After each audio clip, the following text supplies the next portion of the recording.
Hello, everyone, and welcome to Got Thrones, a Game of Thrones podcast. I'm Alexandra August. I'm Johnny Kolosinski. And with us today for our Season 7 very special wrap-up is very special guest Christine Moore. Hello. I am Christine Moore. That is my name. Christine is a good friend of mine. She's in my sketch group, Casual Mondays, and is also a Game of Thrones fan, and probably more recently than Johnny and myself has finished the books and all seasons of the show, because as I recall, you wanted to finish all of the books that were available for you. You started watching the show, so you just started watching the show fairly recently, right? Yes. So I actually had watched the first season of the show when it first came out before I had read any of the books. And I thought, this is so amazing that I would be remiss if I didn't actually dive into the book series. So then I started listening to the audiobooks while I was driving in LA traffic. And then I refused to watch any of the series again until I finished all of the audiobooks, and that's why I was so delayed behind everybody else. Finishing the audiobooks in LA traffic took you, 8 days? I feel like there were more audiobook files in Los Angeles than probably like in Houston and in DC, were cities where there are crazy amounts of traffic, than probably anywhere else. It was a very enjoyable way to pass time, though. And I don't know if either of you have listened to the audiobooks, but Roy Dotrice, he's won awards for most amount of characters in a book series because he voices everybody in the show, unique voices. It's amazing. Christine's also a voiceover actress as well, so it's cool to get that perspective on it, because I haven't listened to them, and the only reviews I've heard of the audiobooks are simply that when Roy Dotrice voices Danny and it's weird, and his pronunciations of certain names and certain words are really grating to some people's ears because it's not how they mentally pronounce them. So now I want to check it out. Yes, that is actually true. And I say, for instance, instead of I think that everybody in the world says Brienne, and I say Brienne because of the audiobooks. Well, it kind of makes me annoyed, because if you look at old pronunciations of what I would assume to be kind of an oldish English name, or even the French version of that, in no capacity would you say Brienne. That spelling doesn't say unless you're Roy Dotrice. This is true. Unless you're Pyromancer Helene, forever in our hearts. You can do what you want. Or you can't do what you want, actually. So, Johnny, do you want to tell everyone what it is that we're planning on doing here today in a little bit more detail? Well, there's this show that we like. And it's called Game of Thrones, and... Game of what? Game of Thrones, I thought it was Big on a Seats. Modern Family podcast. That's next door. Wrong place. Yeah. Right time. So we're going to cover broadly, as we do all of Season 7, just what the hits were, what the misses were, and... location by location until we're done. Yeah, we'll probably speculate a little bit on Season 8, because there were a couple of revelations, I think, this season that will have lasting impact for Season 8. Jon Targaryen being one of them. Spoilers all, by the way. I think you mean all. Aegon Targaryen. Oh, shit! Yep. Or as I like to call him, Aegon. Aegon Targaryen. Aegon Targaryen? Is that how you mentally pronounce that when you first...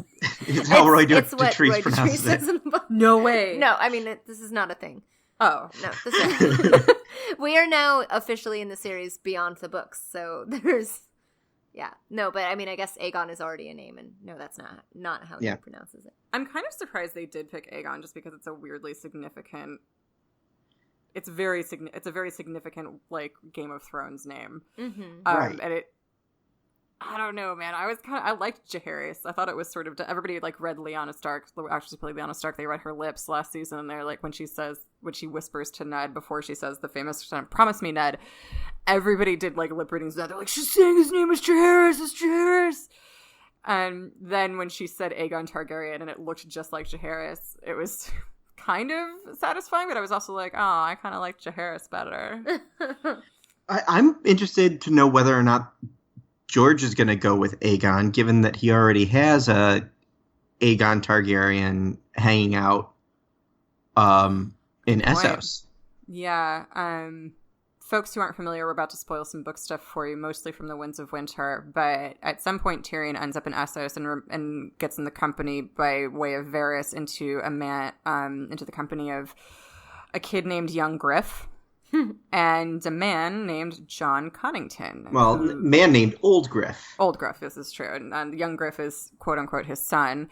And throughout Tyrion's journey with them, Tyrion realizes that this is no weirdo father-son troop of fools. This is supposedly one of Rhaegar's children by Elia, who supposedly was killed when the Mountain came and attacked her, raped Elia, and killed their children. But supposedly Varys was like lurking behind a curtain, and before he could kill Rhaegar's baby, Varys switched it out for some poor other baby who got his skull crushed in by the Mountain. Because who cares about the poor? Not Varys.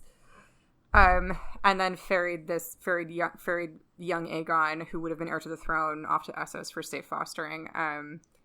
Yeah. Which has not appeared in the book. So I kind of thought that the show chose that name to simplify things because the book is promoting Aegon as the rightful heir. So now the show is also promoting Aegon as the rightful heir. It's just seamless. Also Jon. But that does make me wonder in the books because now there's competition. It's like Aegon v. Aegon.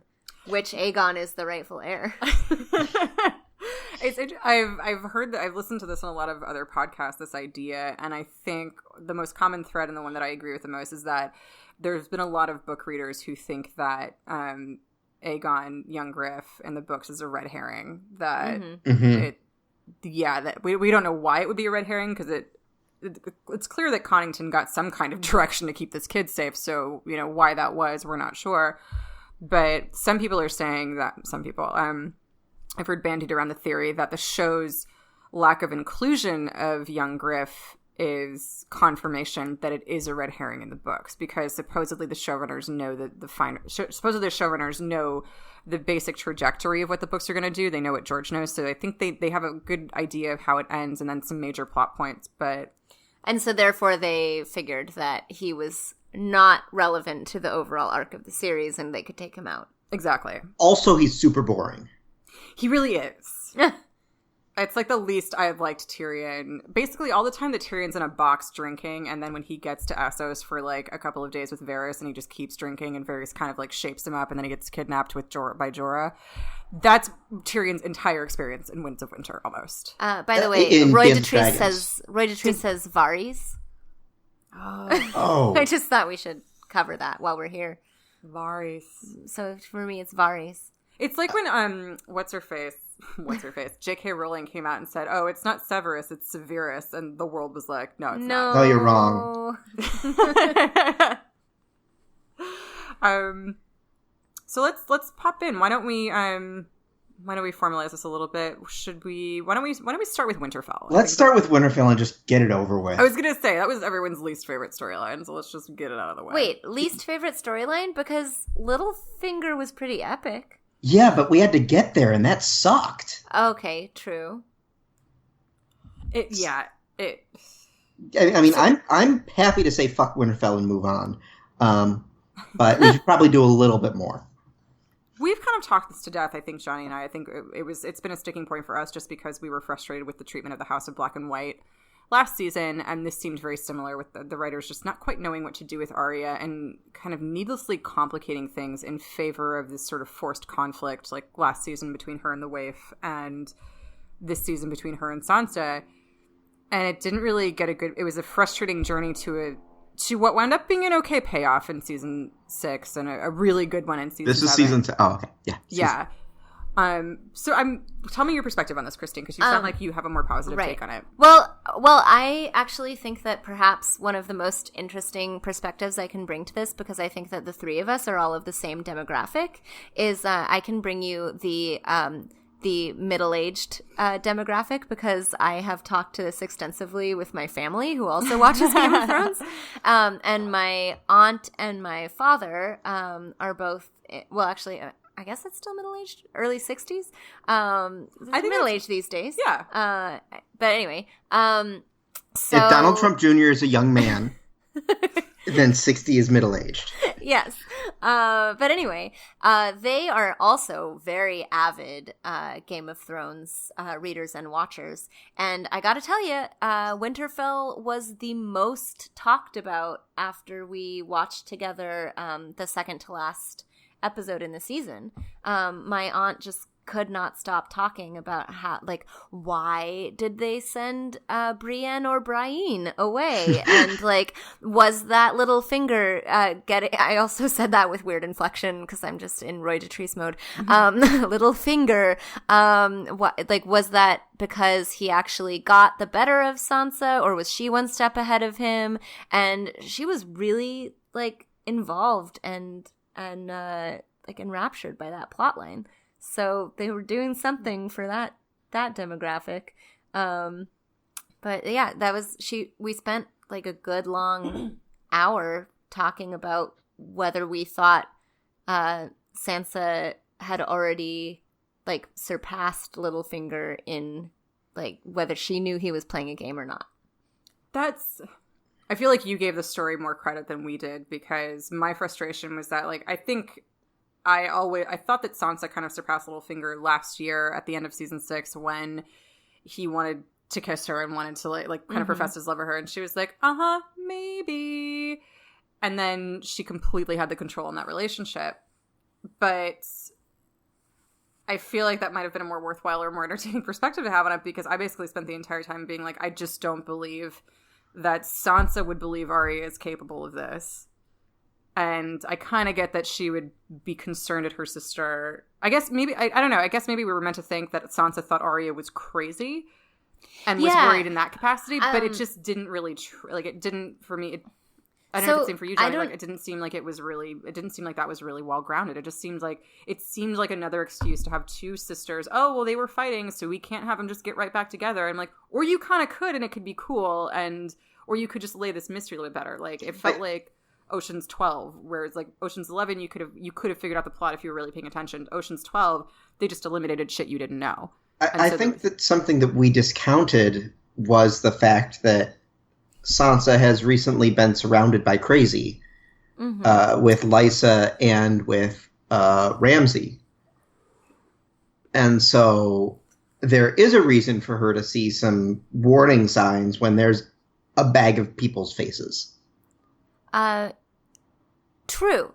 But also, I don't know if you guys talked about this the last time you were podcasting, but one theory that my aunt had was not about Sansa and Arya, but was about Sansa believing Littlefinger and therefore sending Brienne away to protect her from Arya. She had this whole theory that she saw Arya best Brienne in combat, and that Littlefinger saw that too.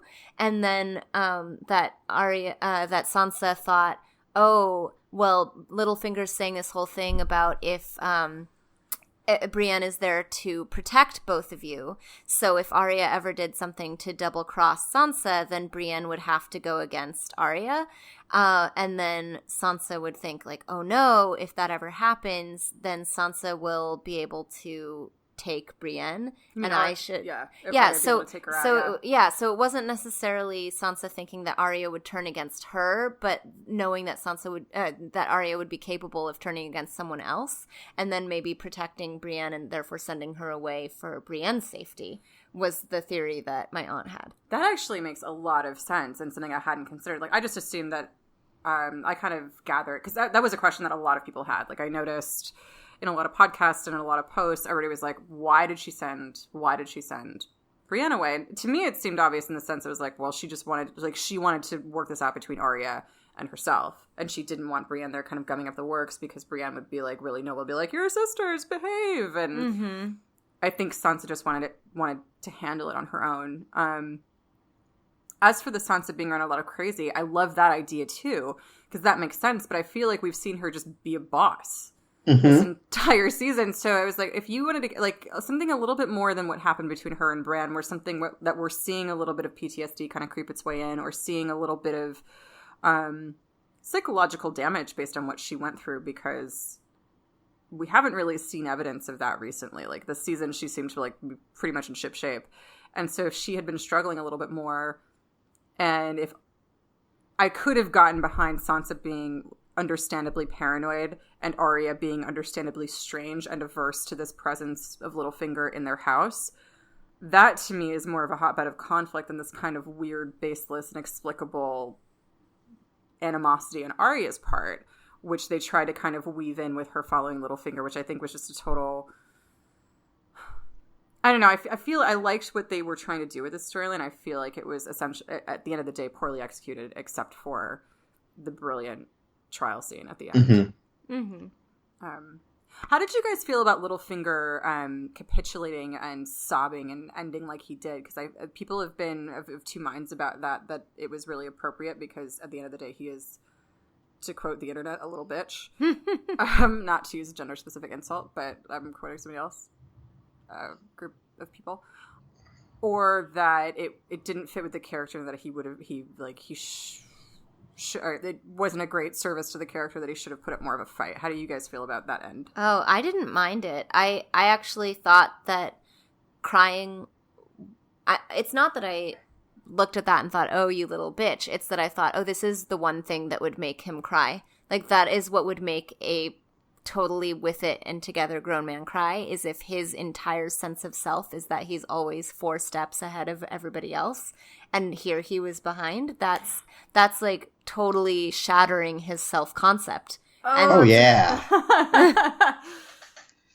So yeah, I thought that if anything would make Littlefinger cry, it's realizing that he was not ahead of the game. Yeah, absolutely. Not just that, but also he literally had no more cards to play. He had his, what he thought was his backup with the Knights of the Vale, and that didn't work out. And his backups have always worked out. He's always had 3 or 4 cards to play. Yeah. It's kind of I thought it was uncomfortable to watch because it was so desperate, but I thought it was uncomfortable but good. I don't even know that I would go that far. I'm not going to lampoon that scene because I really did enjoy it, and Sophie Turner and Maisie Williams really killed it, and so did Aidan Gillen. I think he's wonderful, but it was just, I think, for me, I just looked at it and I was like, oh yeah, because when you're really threatened with whenever Littlefinger is under direct threat, it happens in the first season twice with Ned shoving him against the wall of the brothel after he thinks that like he's playing a joke on him with Catelyn, and he says that line, Stark's quick to anger, slow minds, or something, a quick fist, slow mind, something like that. And then later on that season, Cersei corners him in the Red Keep, and she's like, power is power, and she surrounds him with swords. Those are the only times that he really looks nervous. Mm-hmm. And so, and like, say, like, it's always, and then the same thing happens with Jon earlier this season when he's like, if you ever fucking touch my sister, because Littlefinger's inexplicably in the crypt and trying to make friends with Ned 2.0. Yeah. It's kind of sad that he didn't bother to learn how to fight directly, and it just makes him even more of a sickly, gross character that he preferred. Not only, it wasn't that he was incapable of fighting for himself at this point, he just preferred to be wily and fight behind the scenes. And it just, it was a good scene, but it didn't feel triumphant to me. It just felt disgusting. I was like, you're just a really, really disgusting human being. And fair. Yeah. You don't have to like Littlefinger. Well, and there are points that, like, I've struggled with that because he is a fun villain. And so part of me is always on the lookout for a redeeming quality in him. But I think that what makes Littlefinger great is that there isn't, that he's an example of what happens when you take what happened to you and you turn it into something that's full of self-interest and full of hatred, which is a little bit treacly, I suppose. But I think a lot of this show, the main conflict is self-interest versus working together as a tribe, kind of, if that makes sense. Mm-hmm. Which ties into the last moments on the battlements of the speech that we heard in the previews of the pack. The lone wolf dies, but the pack survives. Mm-hmm. And there was such foreboding with that speech too. I remember like thinking like, oh Jesus, like, is Sansa gonna put one of her siblings out like outside the walls of the castle and be like, bye wolf, go for it? I have to say that I was surprised that a line from the previews ended up in the finale. That and was nice. was not an early, Portion. wasn't the first 3 minutes. Mm-hmm. Yeah. Actual preview. And actually, yeah. It's like they had the whole season written. Wasn't false advertising. Well, and so Sansa is not the new Ned Stark because she did not commit that sentencing to death as Ned would, since she didn't commit it herself. She didn't. She did not. She passed the sentence. She did not swing the sword. Mm-hmm. Mm-hmm. Part of me didn't like that because I was like, come on, guys. If you're going to invoke Ned in this episode. Right here. Like, come on. Like, this is a golden opportunity for you to, invoke Ned again, which it would have been pretty dope to see Sansa swing that sword. And very unexpected. Yes. Yeah. Yes. But I also kind of like the idea of her. I like the idea of the functions of the three separate Stark siblings and them working in concert. So part of me was like, Ned, like, she did kind of swing the sword because that's how in tune and how united the Stark siblings are, that they're one arm now. Yeah, all of them together are Ned. Yeah. Yeah. I think that's good for, I don't know. Winterfell? Yeah. I guess, Yeah. is there anything that we can speculate on for next season aside from the fact that aside from new arrivals that are supposedly all on their way there? Oh, I've got a gossipy one. Yeah. So do we think that by the end of season 8, will Sansa be married? Or will Sansa have a part? Are they going to ship her with anybody? I hope so. I have someone in mind. Who do you have in mind? His name begins with an H and a the, and he doesn't like fire. No! And he's honestly back to Winterfell, and he's got a total crush on Sansa, and he would totally take care of her, and it would be kind of cute and awesome. And then he'd end up Arya's brother. Oh, it's so work. But okay, so what about Tyrion?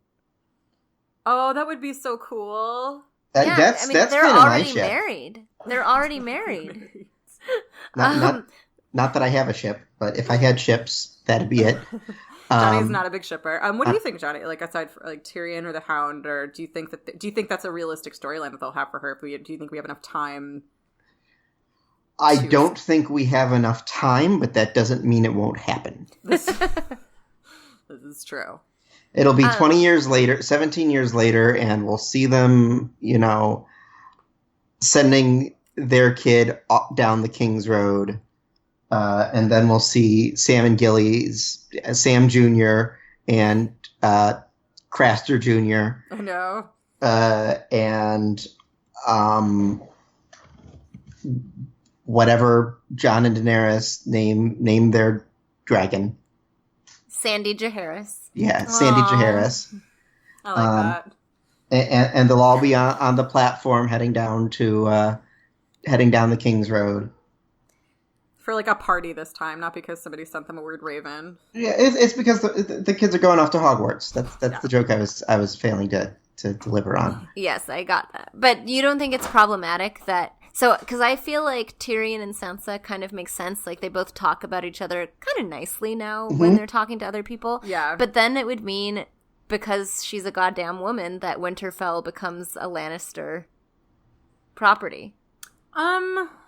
True. I don't know that it's totally set in stone. I feel like, well, no, I shouldn't go back on that. I think Sansa's in Winterfell for the long haul. I like the idea of Tyrion and Sansa, and I really hope they share a screen again. My concern with this is that I don't know that I'm by the events of the last episode. I am now semi-convinced that Tyrion might not survive this, and that's kind of which I think we can. Well, I'll get into some speculation later. I'll have a decent enough reason for it, but I feel like Tyrion would either stay by Dany's side, and that would mean dragging Sansa down south, which I think is unlikely. But I really like them together, and I want them to hang out, and I want them to sit the Iron Throne. Jon and Dany can just take a vacation. You're switching sides. You wanted the Hound with her. I know, you convinced me. I think that's more realistic, to be perfectly honest. And that hits just as many notes in me, but there are more notes that Tyrion and Sansa hit, if that could work out. I just haven't really thought it was much of a possibility, so I guess I didn't really. I don't think that. I think the odds of the Hound surviving are so incredibly slim. Oh, really? Oh yeah, because he's got to redeem himself. He's redeemed himself. He buried the people. Not to himself though. And that's only via death, not that's only by marrying and taking care of a beautiful lady. No, because all he wants to do is kill his brother. Ugh, yeah, I know. But he can't kill his brother and then live?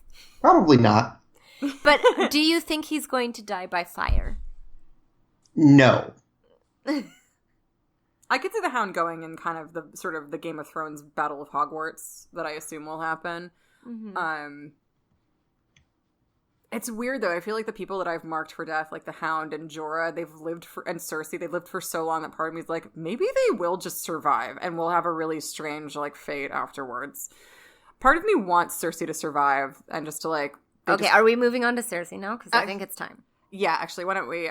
Johnny, I think we're pretty chill with King's Landing. Or I'm sorry, Winterfell. Yeah. Other than fuck Winterfell, yeah. It's a really nice house. This was a much better discussion than you anticipated about Winterfell. It was.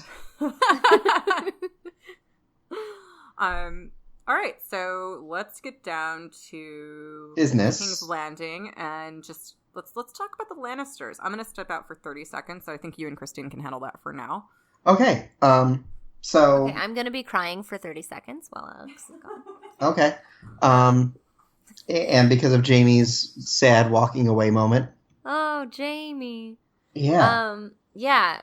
Well, so what I have to say, we started to talk about Cersei, and I think that is the most exciting piece about King's Landing now, because I have really 180'd in my opinion on Cersei, because at the beginning, Alex said she was marked for death. You sort of thought she was a weak character. If you've played any offshoot board game of the Game of Thrones series, Cersei's always a super weak stat character. She's always like, you're the worst Lannister in the house. You have like 0 power, and you will die. But man, has she gone up. And I gotta say, after the finale, I was like, maybe you do deserve to be queen. Yeah. Maybe you could do this. Maybe you made some choices that sure are morally questionable, but bankrupt. Yeah. Morally bankrupt. But I don't know. I was with her a little bit. That's the discussion we had last week, was that it's hard to. What she did wasn't right, but it is hard to call it wrong. Yeah. Other than morally. Other than morally. Well, and also, I think the thing is, like, now that's what's frustrating, I think what's going to ultimately be really frustrating to Cersei is that she has been clamoring for probably her entire life just to be given the chance to perform the way she knows she can. And she hasn't been allowed to. She's been passed, like, from guy to guy. She's been dominated by her husband and her father and her husband and her father. And her agency's been taken away until finally she got so pissed off that she, and, so completely deranged because all of her kids died, that she seized power. And because of the way she got it, it's hard for us to take her seriously. But it sounds like she might have been right, because she's not doing a terrible job. Right. It's how she got there, and it's the fact that she had to be so utterly selfish and bloodthirsty to get there that now she can't really come back from that. So I don't think she's going to stay a great ruler for long because she's too self-interested. But she is capable, and that's kind of one of the ultimate tragedies about her character, is that if she had just if she'd not been used so much, like a brood mare, I think, as Dany put it, and I think Cersei's actually used that phrase as well, compared herself to a horse when being pushed around in marriage. I think if that hadn't happened, I always like to imagine Cersei in modern times without the chains of chauvinism, and to see what she could have become if she would have been a better person, if she'd been allowed more agency. Or I don't know. It makes me sad when she's skillful, because I'm like, fuck, you got kind of a raw deal. Well, this season is the first time that we didn't see Cersei presented with 2 choices and choose to light the table on fire instead. This is true. Is the baby real? I'm just going to sit back here and let Alex go. I am now of basically two minds of this, and it's only because I was 100% in the camp of that is a hashtag fake baby. You created the camp. That baby. I don't think I created the camp. There are lots of other people talking about this. But that baby is hashtag fake news. I was really 100% on that. Like, basically up until Cersei told Jaime that she, in The Dragon and the Wolf, that he was being very silly, that he was the stupidest Lannister, that she'd already worked out a plan with Euron, that he would go and get the Golden Company. So that means she and Euron have been meeting in secret. It seems... I drew the comparison between Euron Greyjoy and Osney Kettleblack, or one of the Kettleblacks, because he's clearly not based on Euron Greyjoy from the books. He's far too much fun. But he reminds me a lot of the Kettleblacks. And these were, if you're not familiar, book readers, these were basically sellswords that I think were brought on during the Battle of the Blackwater, and then got up-jumped to the Gold Cloaks when Tyrion cleaned house there. Maybe that's, I'm conflating my times a little bit, but they're basically up-jumped sellswords. They're like the evil version of Davos or the evil version of Bronn. And Cersei basically like uses them as her brute squad and has sex with them frequently, and when Jaime's not in the picture. And there's rumor, like there's speculation that Cersei is actually pregnant in the books. When we end, I think her story ends in Feast for Crows, right? She doesn't appear in Dance Well, Dragons. she doesn't have have POV chapters in Dance. Right, in Dance, right. I just want to make sure. So yeah, like her base, but Dance runs concurrent for a time to. Anyway, so I feel like she could be pregnant. I'm 100% totally positive that it's not Jaime's. So if she is pregnant, I think it's Ronnie's. If I'm still in the camp of that she isn't, because we also got, and this is a possible season 8 spoiler. So Christine, you can earmuff, and then listeners, now would be the time. It's very minor though, and it's not set in stone. But a spoiler for the season 7 finale was that the finale was supposed to end with Cersei having a miscarriage, which I believe they shot. So their theory, and this was part of it. There was a big, massive episode leak, I think. And so there were a few inaccuracies in that leak, but this guy is pretty spot on. So I'd be surprised if this were one of the mistakes, because it's pretty hard to mess up.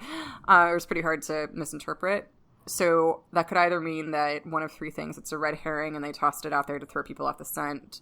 They decided to scrap it at the last minute because they didn't like the either the response to the baby storyline, or they decided they didn't like how it played out. Or third, they're kicking it to season 8. So we have very little information, because it could really be anything. It really could be. I will say, like, I think she had planned to let Tyrion discover her pregnancy in that conversation that they had in The Dragon and the Wolf. You will not convince me that wasn't her playing him note for note. And the thing is, she knows how to play Jaime. I still maintain that she told him about the baby to get him back into her fold after she realized that he'd stepped aside and met with Tyrion without talking to her. She does not like that. She said it as much. It's very important for her to keep control over the people in her life. And I think this is how she does it with Jaime. And I think that it was either something she improvised on the spot and would figure out the details later, or she found that she was pregnant and was like, okay, well, I gotta figure out something to do with this. This works. I'll use it to manipulate my brother husband. Husband. Mm-hmm. So if it's Euron's, are we calling him Little Ronnie Waters? We haven't figured out what are the bastards in King's Landing. Crown? Well, no, because Gendry is Gendry Storm, I believe. Yes, but was Gendry born in? I think he was a King's Landing Rothal. Yeah, you're right. So he's Gendry. Well, Gendry doesn't have a last name because he's not of noble birth. So he doesn't get a bastard name. Oh. I feel like they refer to him in the books as Gendry Storm, though. Maybe I don't know. Yeah, you might be right. Maybe. Because Davos doesn't know the rules. Davos doesn't know the rules.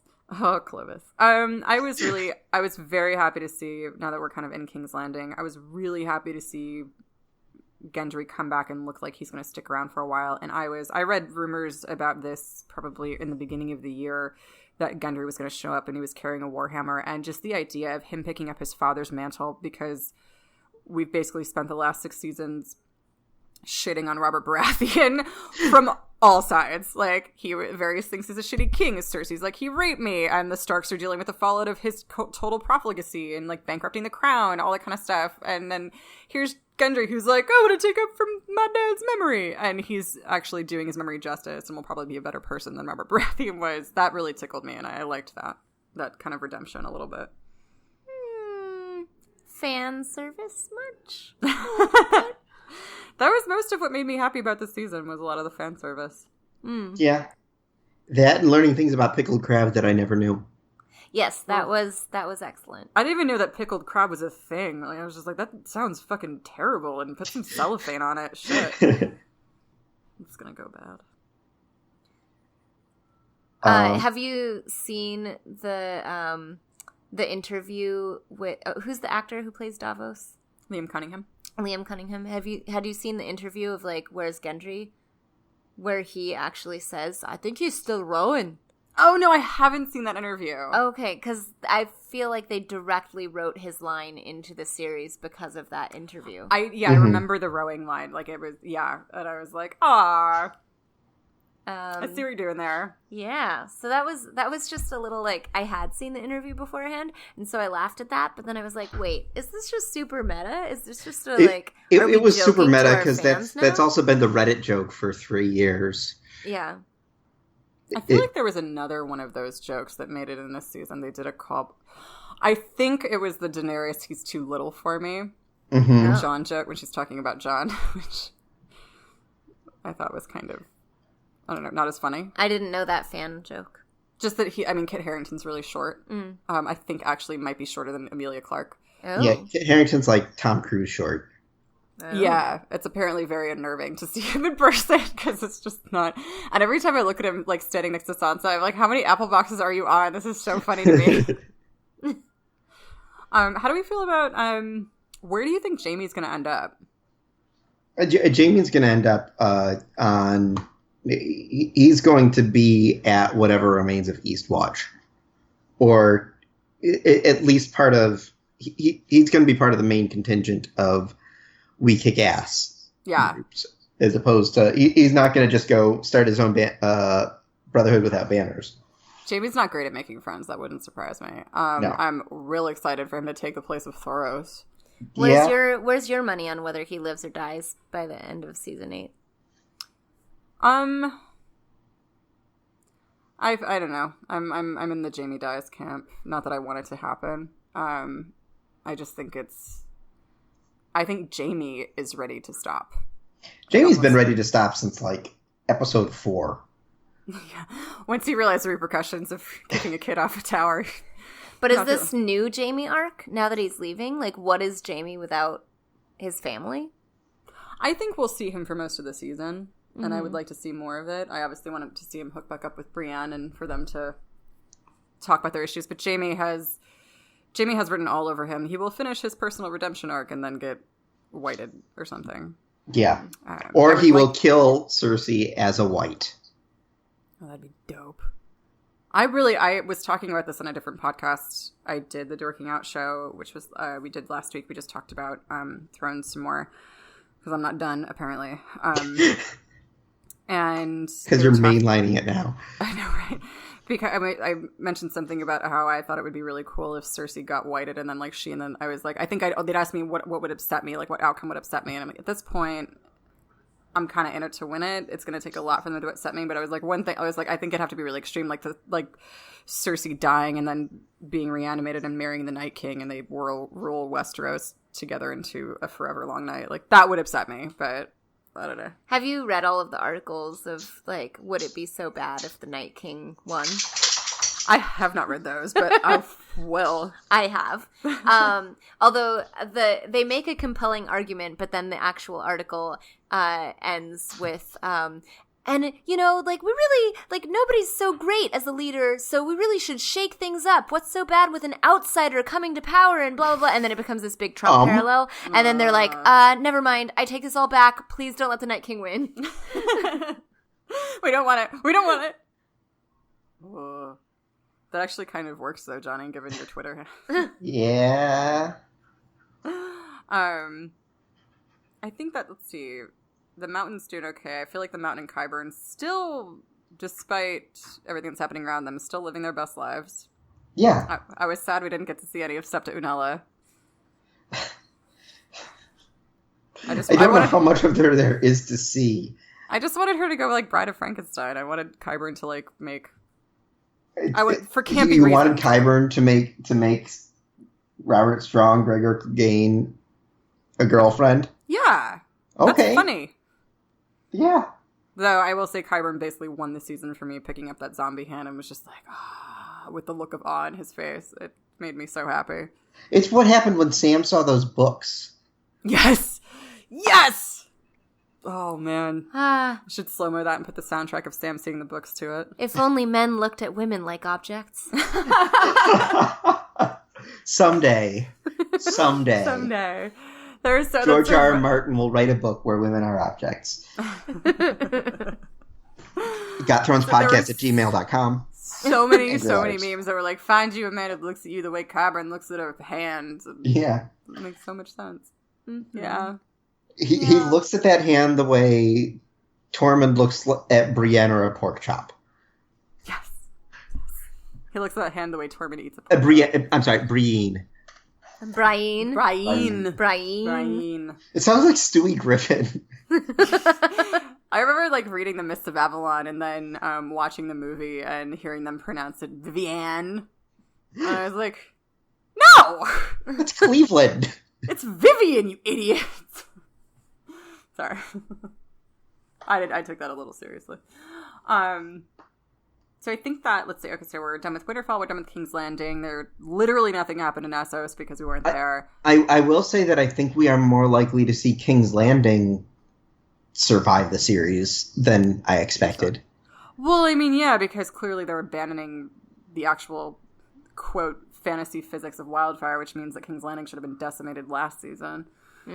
So... Although, okay, physics aside, isn't the entire point of Dany not attacking King's Landing directly to keep the people alive, and aren't the people of King's Landing the metaphorical people of the world of Westeros?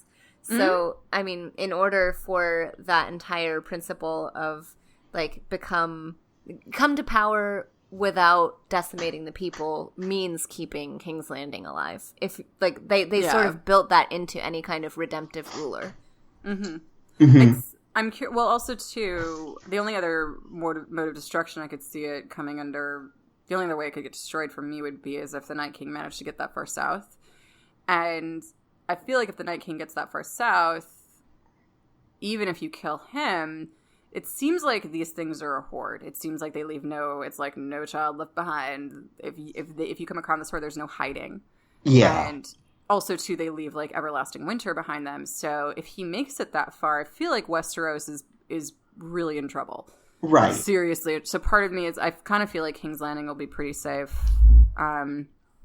I wouldn't surprise me if it was invaded, maybe sacked again. But I feel like it'll be safe. You don't feel like part of the Night King's journey is what's going to make that prophecy come true from Mira Mazdor of how Dany can have a baby? Like the sun rising and I don't know. I can't quote it. Sun rising in the west and setting in the east and the seas burn.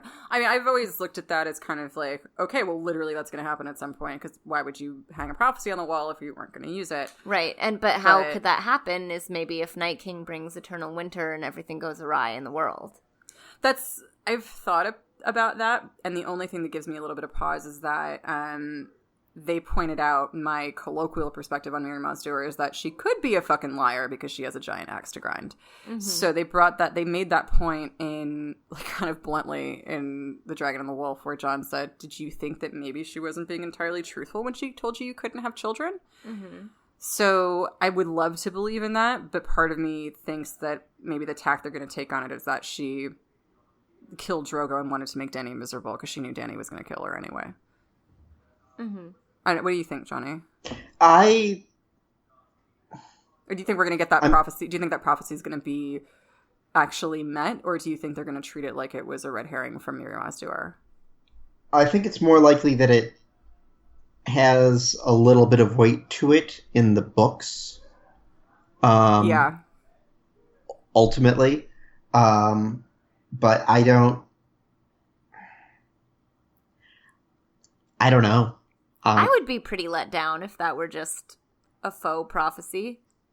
Yeah, I would be too. But part of I'd be let down. I don't know that I'd be pretty let down. one of the running themes of at least the books has been that everything bad that happens because you listen to a prophecy. They even say prophecy will fuck you every time. Like, doesn't Marwyn say that? Yeah. Yeah. I mean, which I feel like the amount of predictions I made for this season that did not happen, I feel like I should be learning my own lesson at this point. I was real certain for a while that Stannis Baratheon was alive, guys. Just, putting it out there. We still have 6 episodes left, but... Was alive? We didn't see him die on screen. It was a stupid shot. I thought for a minute it could be like, okay, well, she swings, but she can't do it because Stannis died honorably, and then he just didn't come back for season 6. So I was probably wrong about that.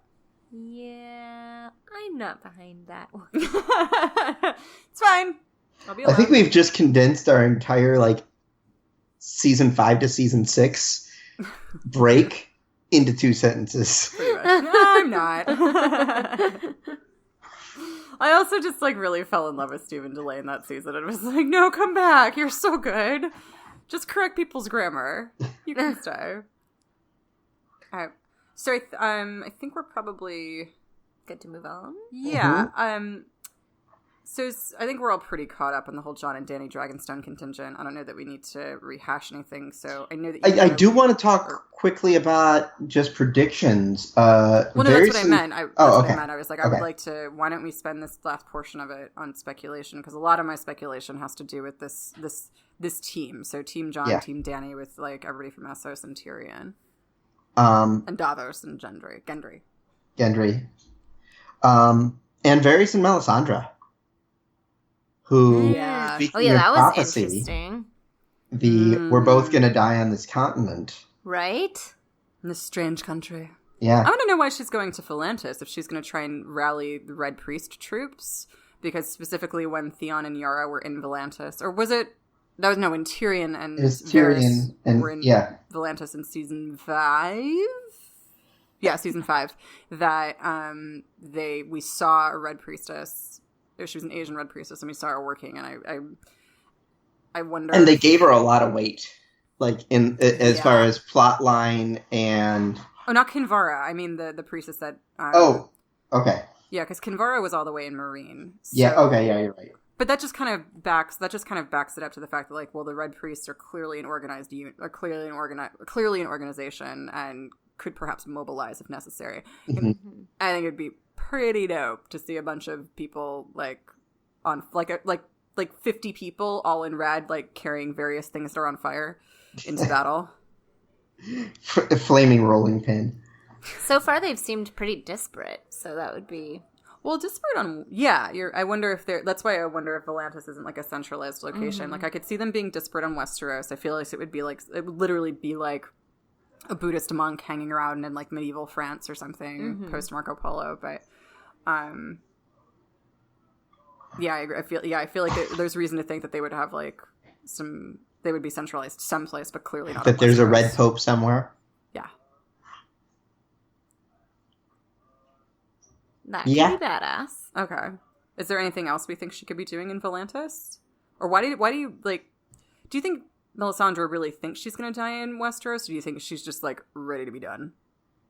Yes. I mean, she ready to be done. She had her tail in between her legs pretty much. But I gotta tell you, I'm just a person where when I hear a prophecy in a piece of fiction, I am disappointed if it doesn't come to play at some point. Right. I mean, either it has to be really subverted in an interesting way. Yeah.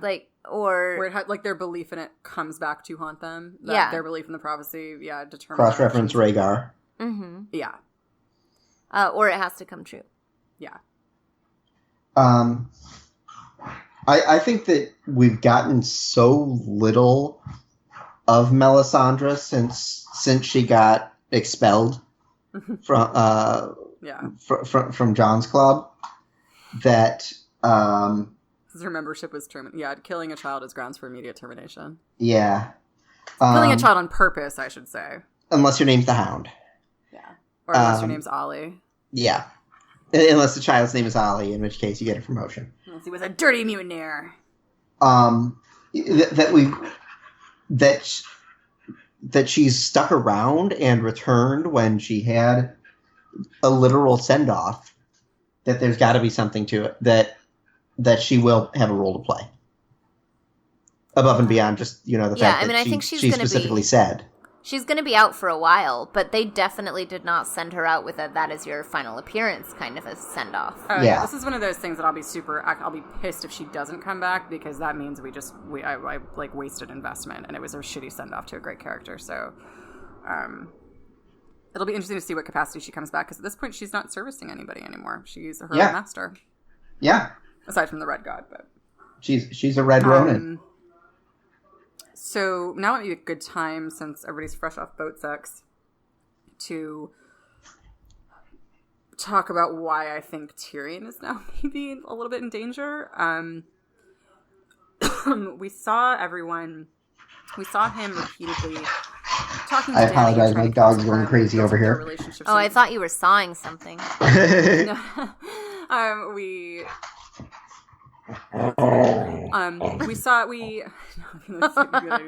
it, Christine. We've seen a lot of High Tide Cooper.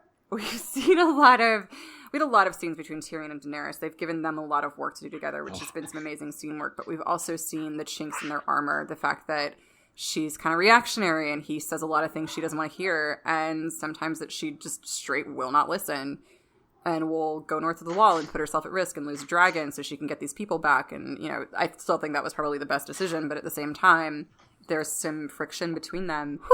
I do not agree that was the best decision. Mm-mm. Ooh, maybe we should chat about that. But no, keep going.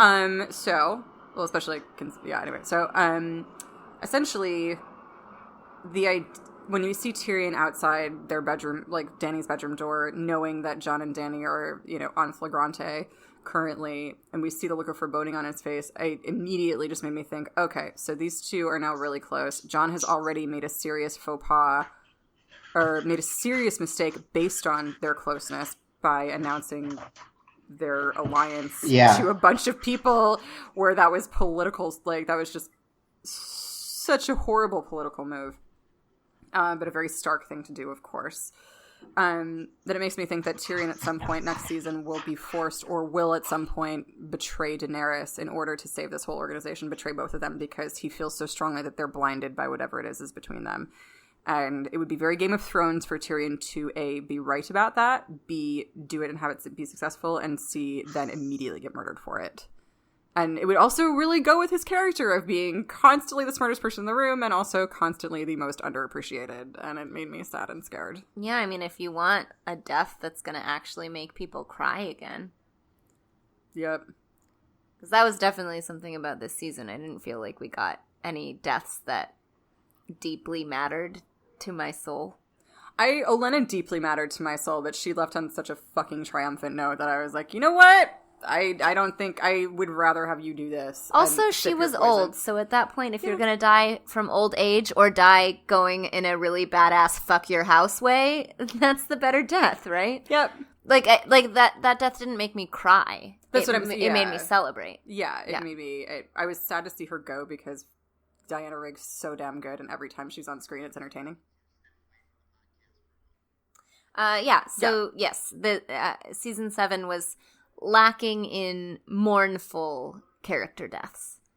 Like haunting me after the episode character deaths. Yeah. I was honestly a little bit glad for the respite, though it does make me worry for season 8 that it's just going to be bloodbath. Well, that's why I was going to say, if you want to bring it back to the audience actually really caring, then Tyrion is a big one. Maybe the big one. I think, too, because Tyrion, it's like... Tyrion has so much to do. It's had such a complete arc on this show that he could probably, honestly, like, Tyrion could die probably, if Tyrion died after having achieved self-validation and self-actualization, then I would be fine with it. Because it's not like nobody ever expected Tyrion to ride off into the sunset and have a nice house with a couple of kids and to I did. Oh. I care about him so much. Sweet summer child. It just felt like Tyrion had sort of made peace with the fact that was not really in his future. Or that idyllic sort of fairy tale ending. It seemed like Tyrion's never been super convinced that was going to be his fate. So I never invested in it. I just wanted him to, like, be recognized for his damn good work. And that's been happening quite a bit with Dany. So I think I would be really sad if he went out this way. If he was forced to essentially villainize himself again to save, right. to for the greater good. But that would really break my heart. Don't you think that in the books, and in the show, I guess, Tyrion's arcs are twofold? It's not just, I'm smart and I'm going to help the world if only people would respect me, but also I will be loved by a woman reciprocally? I don't know that it's just women so much as it's loved by any human. That has nothing to do with his money or what he can give them. Because I think that he craves it from his family, craves it from... I think he kind of looks for where it is. But I agree with you. He keeps trying to search for love. I think that they have such really, really strongly developed and distinct storylines for Tyrion about, like, his backstory with when he thought he fell in love as a young boy. Tisha, and then his, father ends that, and then he falls in love again. And I feel like so sad. There is... It's more... He's a romantic. It's not just the politicking. He's not True. He's not Varys, right? Like, because no. Varys is maybe like a Tyrion style figure without the romantic interests. Well, and Varys is very focused. You don't get the sense that Varys has a lot of fun. He doesn't really party. Like, he's just, his work is his life, very broadly. And Tyrion has never been that way. Tyrion's had the means and had the penis to really enjoy himself. Mm-hmm. And Varys didn't have that. I think we see those environmental factors kind of at work in both of them. Also, Varys has been playing a long con for like straight 15 years at this point, so that's, you got to be exhausting. Yeah. But yeah, Tyrion has not only a penis but also a heart. Yeah. But I think like he to be truly happy does want to feel like he's loved. Mm-hmm. Mm-hmm. Valued and appreciated, or just for someone that's why I love that scene between him and Jaime where he finally was just like, he was gonna kill me, like he was literally gonna kill me for a crime I didn't commit. What did you expect me to do? Yeah, I killed our dad, but like, and I still feel terrible about it, like, but I loved that sort of moment of catharsis when he could finally just sit there and, regardless of what people thought, when he finally thought somebody would hear him, when he finally thought someone would listen, he explained his side. And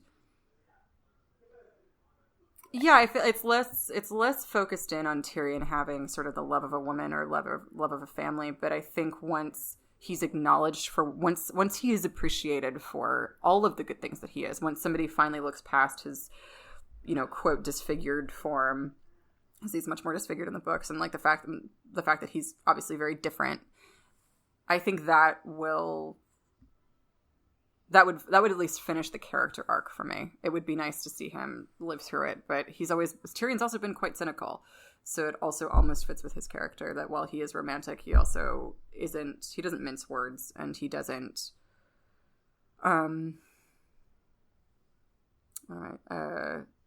he doesn't look at life through rose-colored glasses, no matter how much he might want to. Yeah, that's true. But how do you think that the revelation about Jon being the heir to the Iron Throne over Dany is going to affect their new relationship? Ooh, good question. I mean, one would optimistically hope that it's just like, great, happily ever after, because if you guys are married and united, then there's no question from any side about like who's the rightful heir. Double trouble. But I feel like she's maybe a little bit too proud for that, and she wants to be the victorious queen. It's also, literally been her only goal, her right. motivating goal for like the past 7 years. Also, it has turned into quite a girl power show, and if she rises to the official crown, and it's not actually because she's the rightful heir that earned it, that dilutes it quite a bit. But I also considered that, like, what if she actually, because we have seen many signs that she actually has traits of the Mad King, and that she isn't as reasonable as a steady Stark. So would Jon offer her that balance, or would Jon replace her as a just ruler if she goes over that edge? I like the idea of Dany really hitting the dark side. Because I feel like we saw it a little bit during this season, but it almost felt like it was a stepping stone for her to become really unreasonable at some point. Mm-hmm. And I think we kind of need to see that. Like, Dany has always been somebody who's struggled with outside forces and has battled outside demons. She hasn't really we haven't seen inner demons. We haven't seen her wrestle with inner demons as much as we've seen a lot of the other characters on the show do it. And the show's really good at that. So at some point, Dany is going to have to defeat herself if she wants to, complete this hero's journey, I think. Mm-hmm. At least that would make it really compelling for me, because I've seen her ride a CGI dragon a lot now. And it's spectacular, but we're going to need more from that.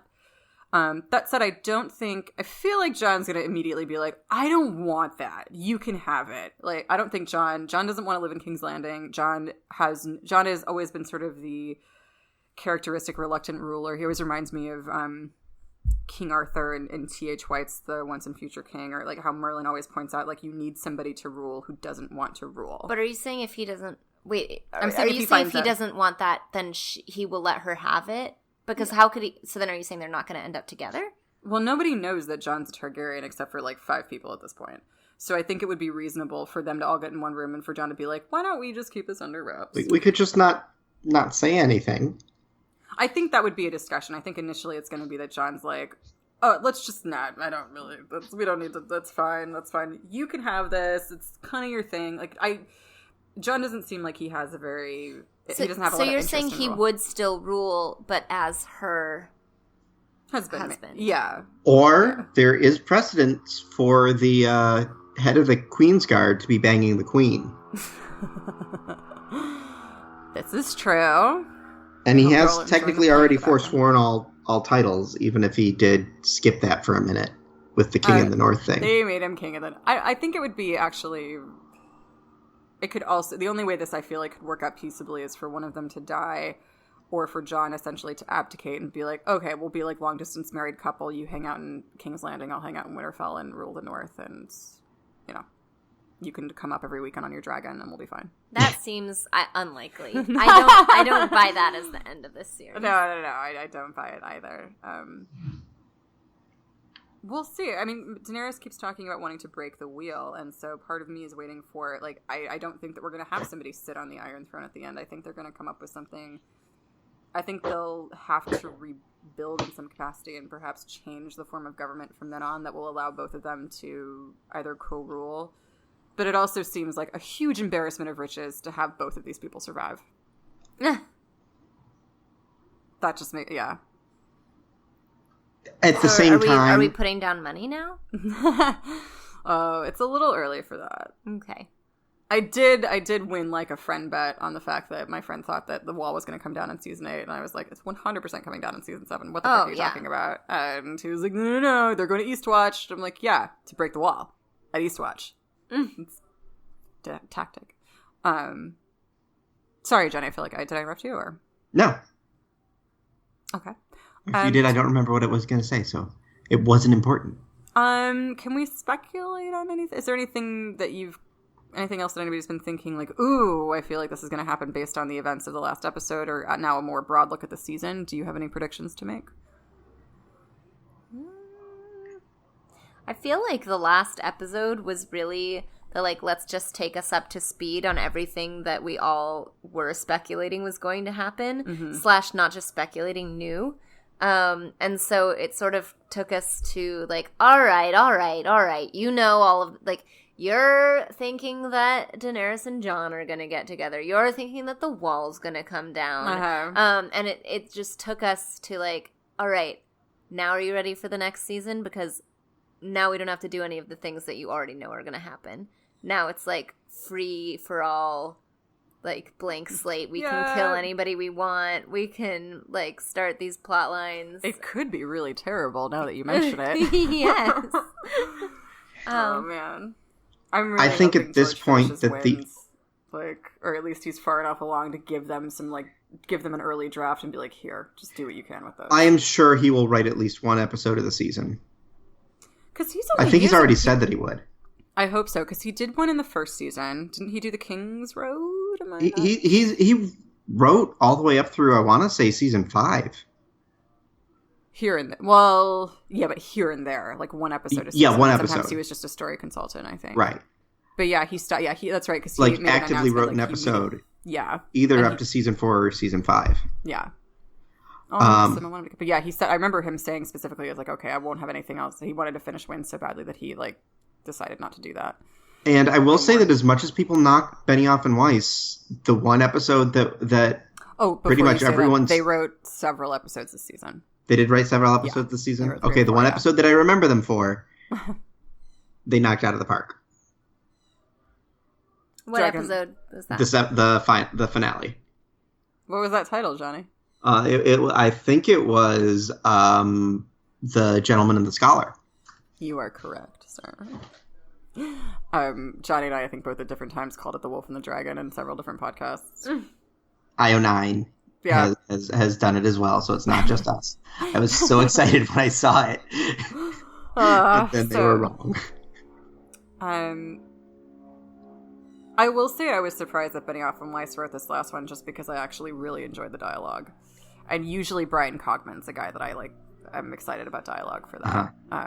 So it was Brian Cogman, I believe, did give us the second best dick jokes of the season. What was second best? The second best was on the ride north of the wall, and I might be wrong. The first best was obviously Dickon. Right? Just Dickon's name. I think George R. R. Martin gave us that one, though. Yeah, but someone else gave us Bronn hearing it for the first time. He's so good. He's so good. Poor Jerome Flynn. I think he's going to end up north simply because he can't be in the same room as Lena Headey. I'll be super pissed if Bronn dies. I'm laying that down right here. A sack of gold to the person who confirms to me that Bronn will not die, because I just want him Two castles. Two castles. Two castles. I think that Jon is the only Stark at risk. Yeah. I think actually, I feel like Sansa could be at risk. I feel like we gotta lose, unless Bran. Who the heck would rule Winterfell then? Arya and Bran would not be good at it. No. Robo-Bran? Now that I think about it, Arya and Bran would be horrible at it. Well, Bran is only at risk from some psychic shit. Bran what? Is only at risk from psychic shit. I don't know. He's a cripple in medieval times. But nobody's going to go for him. A lot of other stuff. I don't know, man. So is Arya just invincible? You don't think that... compared to Bran. But plot-wise. Plot-wise, she's George R. R. Martin's favorite. Yeah, and George R. R. Martin would never put himself in our place and kill his favorite character. She's not right? She's not. Here's the thing with Arya, like, her story is way far from done. Like, I want Arya to go off, like what she said to the actress and like Essie Smith, who played the doomed actress in season 6. She's like, I want to go west. I want to see what else is out there, and I would love for that to be Arya's end. And I think it would be really kind of just rude. Arya on a boat with Gendry. Oh, as their last moments. Done. Heading off like Sam and Frodo. Mm-hmm. Or just Sam, right? Or Frodo, right? Frodo and what's his face, the older one. Yeah, Frodo and Bilbo. Jar Jar. Speaking of prophecies and stuff, is Arya gonna kill Cersei? You guys were talking about a white, but Arya's been talking about this for books. If Cersei made it, I think Arya's gonna be up north for the time being. Just helping with the cause and being at Winterfell. I think if Cersei, by some miracle, makes it up north, I hope Arya kills her. If anyone other than Jaime kills her, or she kills Jaime, I think that I will feel cheated. Sure. Johnny and I have been been really excited about a sort of a parallel to Jaime's Mad King assassination by the fact that he, eventually sees that Cersei's the Mad Queen and has to kill her. Yeah, I mean, that's good. So then he would also be a queen slayer. That's all great. But they've also been setting up Arya's kill list for books, and I don't think that she's tied to the North like you think she is. I think that Arya could totally leave Winterfell. I think that Arya is absolutely not a bound character. She's a wanderer. I'm saying that she wants to. I would think that she would want to stay in Winterfell for the coming conflict, and I think Jon's going to get back there. But I agree with you. I think that Arya would be, free to leave. I think Arya, once it was all over, would be like, yeah, peace, I'm going to go explore. I'll see you guys, in a couple of years. Yeah, I don't know she comes back about it all being done, because I feel like Arya still has more to accomplish in the world, and it's not necessarily in Winterfell, and some of it is her kill list, and Cersei's the top of it. Well, here, the thing about the kill list, though, is that she hasn't really killed that many people on it, so they hype about it a lot. All of House Frey. Okay, well, yeah, but House Frey was not on her list, though, for a while. It was the Hound, it was Joffrey, it was the Hound, it was Cersei, Ilan Payne. Meryn Trant, who she did kill. She did nail Meryn Trant, but Ilan Payne, Joffrey Baratheon, Cersei are all still... Ilan Payne gets an out because the actor got mouth cancer. Oh, that's right, he actually got mouth cancer. Well, I kind of feel like part of her arc has been chasing after this list and chasing after revenge and ultimately realizing that it's a fruitless journey. So while I think that if she were in spitting distance of Cersei, she'd take her shot, I don't think that she's going to seek it out. Okay, so we get the 6 months later epilogue. We're planning for a wedding. Everything's fancy. We hear Bran comment on Sansa's pretty dress. Because this is the one he was talking about, that she looked so beautiful at her wedding. Arya's getting ready for the maid of honor moment, and in comes the Hound in his tuxedo, and bam, dagger to the face. Zing! Freeze frame, and then credits Fade roll. to black. Oh, man. That would be so messed up. I would be really upset, but then also kind of tickled by that. And he was the groom. or he was like the best man, and then Gendry walks through. Meh. I think that, I don't know, do we have any other speculation we talk about, or should we tie this up? Do we want to? I know we had like one loose end, which was just that we have a major disagreement on you think it was a good idea that Dany flew over the wall with her dragons. I really do. I'm not. Why was that a good idea? She was the only one who could help, and because of her, they got a white, and they got to go down and tell Cersei something that Cersei, of course, then ignored. But still, they had no way. Like, it was a terrible idea that they went at all. They accomplished nothing from it. Cersei's not joining their side. They did not gain anything. All that happened is that the other side has a fucking dragon.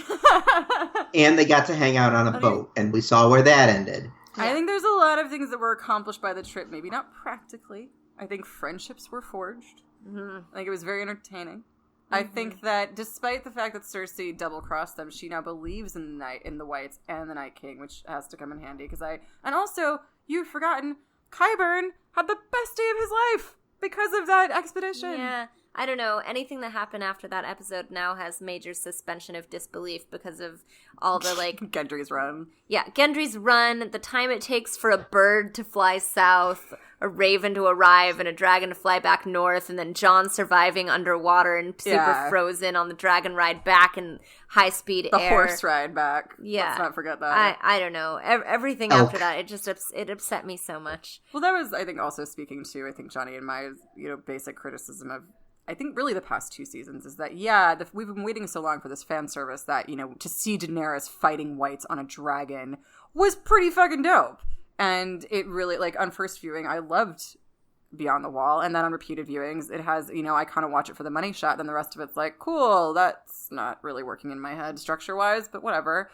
And it's just it's a good metaphor for the rest of the last 2 seasons with the fact that, like, they know that if they hit these home runs, people are going to watch this show. But they're getting there so sloppily that it's starting, like, and this wasn't a show that was sloppy before. Yeah, well, because it was carefully crafted by George R. R. Martin. Which is disappointing, and I hate to levy criticism of that at Benioff and Weiss, but it's just, it's impossible. They're doing a better job than we would. Absolutely, but it's impossible to ignore the it just would like a little more timeline appropriateness and weight to the distance that it takes to get around Westeros. But, yeah. Yeah, just I think it's frustrating. But that's the reason we don't have more books. This is true. I do see your point that it being a horrible plan to begin with. Just like, we'll just go grab one. It'll be fine. Right. No. Mm-mm. Yeah. They should have just killed someone north of the wall and left him there and just waited until, like, they reanimated. Yeah, just waited 20 minutes. I don't think that's how it works. Kill Gendry. But, That to me is a much more practical plan. Because really all you're saying is that the only positive things that happen from that entire mission are that Cersei now acknowledges that whites exist. well, and Jaime knows. Jaime left. Okay. Jaime's gonna help. He's got one hand. Mm-hmm. Okay, and some friendships were forged. You know you liked that Tormund and the Hound stuff. We're kissed by fire. You have sad eyes. Yes, Sad Eyes was a great line. Yeah. Also, just Tormund having... We lost the one character I'm most equipped to cosplay. Wait, what? Was it Wildling number 2? Wildling number 4, Number actually. 4. I was number 4, yeah. Yeah, no, it's Beric Dondarrion. Because I've got the patch. No, Beric Dondarrion's still around. Thoros is dead. Oh, yeah. I forget who dies. Also could have cosplayed unless he's... Well, beard-wise. Beard-wise.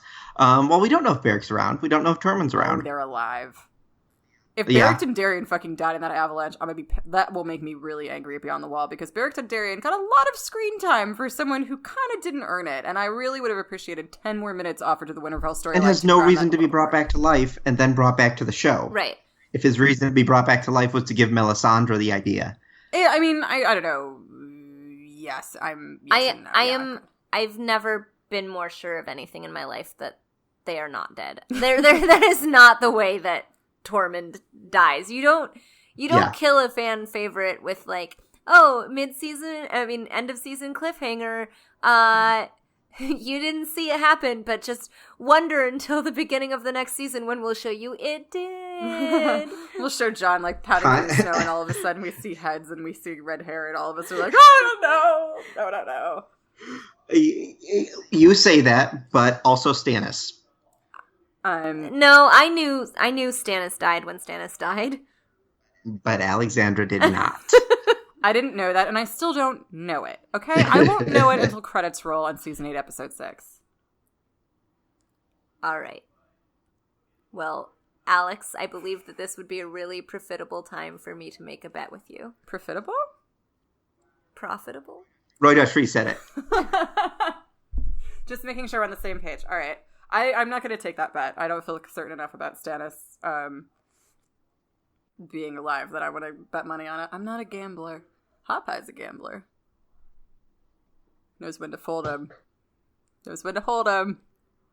Knows when to walk away. And he knows when to run. Okay. Christina's maybe not a Kenny Rogers fan. Nope. Anything else that you want to... that we still need? Sandor Clegane would absolutely be a Kenny Rogers fan if just for the chicken. Connor. It's a really weird Seinfeld callback. All right, folks, we're gonna wrap this up for now. Johnny and I will most likely be back with some kind of off-season content, but we effectively probably have 18 months to figure out what that is. So yeah, we'll keep you posted. So we'll talk to you in 17 months, guys. Exactly. Yeah. Thank you so much, Christine Moore. Where can people find you if they are curious about your thoughts and about your doings? Actually, I didn't prepare her at all for this question. No, you did not. Also, if you had, I probably would have corrected you because I would have made you introduce me as Christine Hassay, since that's now my that's now my performer name. But yeah, so rather than saying Christine Moore, I would direct people to ChristineHassay.com, which is ChristineHassay.com. Yes. You can also see Christine and I work together on a little thing called Easier Movies, which is at Easier Movies on Twitter and Instagram, if you're curious about what our sketch group is up to. And you can find me at ALX August on Twitter and most social media. Johnny, where can we find you? You can find me on Twitter at Cycloptico, and you can now find me reviewing Orville starting this season on, I guess it's the first season, on GeekExchange.com. Yes, you can. And you all can, as always, find this podcast at GotThrones.com, GotThronesPcast on Twitter, GotThrones on Facebook. Yes, thank you so much, folks. Thank you for a wonderful, wonderful season 7, and we will see you back sometime soon. Yep, bye-bye. Bye.